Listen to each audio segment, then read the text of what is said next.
Hey there, Pastor Purple doing our daily devotional, and today is day 20, day 16, day 16. They're all melded into one. So day 16, and we are looking at Romans chapter 8, verse 17.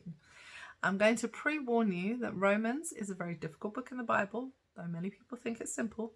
It is quite complex. If you've ever read it, you have to read it a few times to see some of the areas where Paul is wrestling with his own identity, with his own beliefs, with his own family, with his own Christianity, with his own roots in Judaism, where he's really wrestling in this book. And so that leads to some really difficult conversations.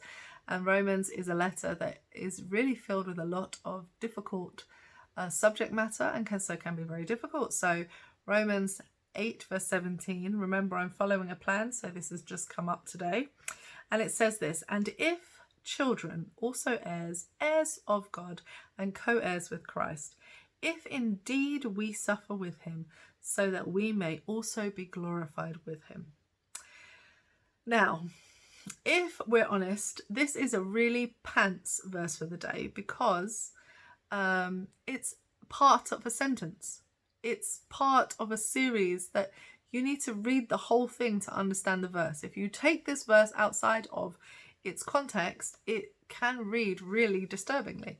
So when I looked at it, I thought, why do we do this? Why do we take these one verses and just try and create something out of them? And it says in the verse for the day that you really should concentrate on the element of being a child of God, which I think is fabulous.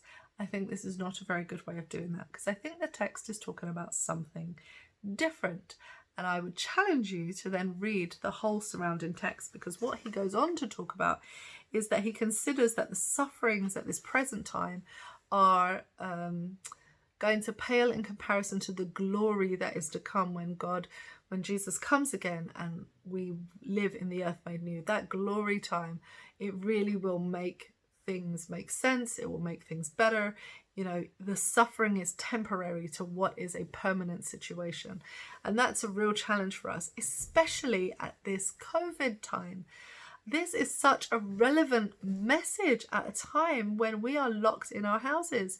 People are really beginning to feel the stress of being locked in. They're beginning to feel the stress of not being able to see their loved ones, not to be able to move freely. They're beginning to really feel that this is really tough. People are beginning to now in their circle have somebody who has died from COVID. So everybody is beginning to be touched by the illness. Know people that have recovered, know people that have lost the battle, and that's beginning to permeate throughout society. And that sense will only get bigger. And when we talk in Christian terms about the fact that suffering is temporary and that we will have glory, it sounds so dismissive to the pain that people are going through. But that isn't what God is saying. What God is saying is that we can make it through this. He promises us that it's not going to be pretty.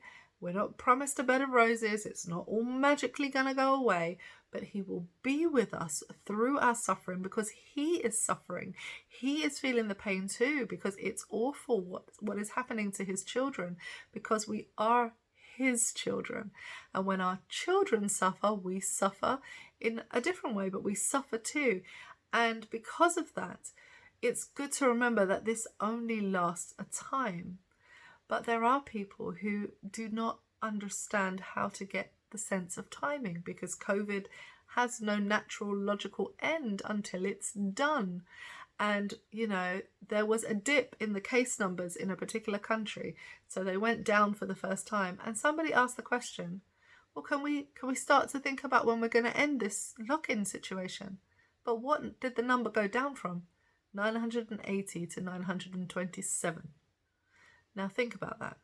That is not a down. I mean, it's a down, but it's not very many people. But already the journalists were like, can we get out? Can we get out?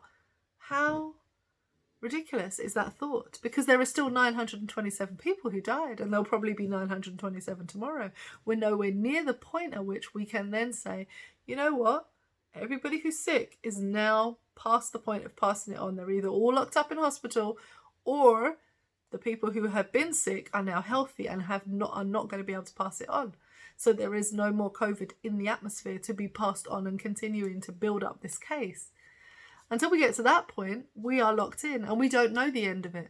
So it's really difficult to be in a suffering situation with no idea when it can end, and to only look in hope and longing, thinking maybe the summer, or in some cases the winter in other countries, maybe we can get through this if we get to June or July.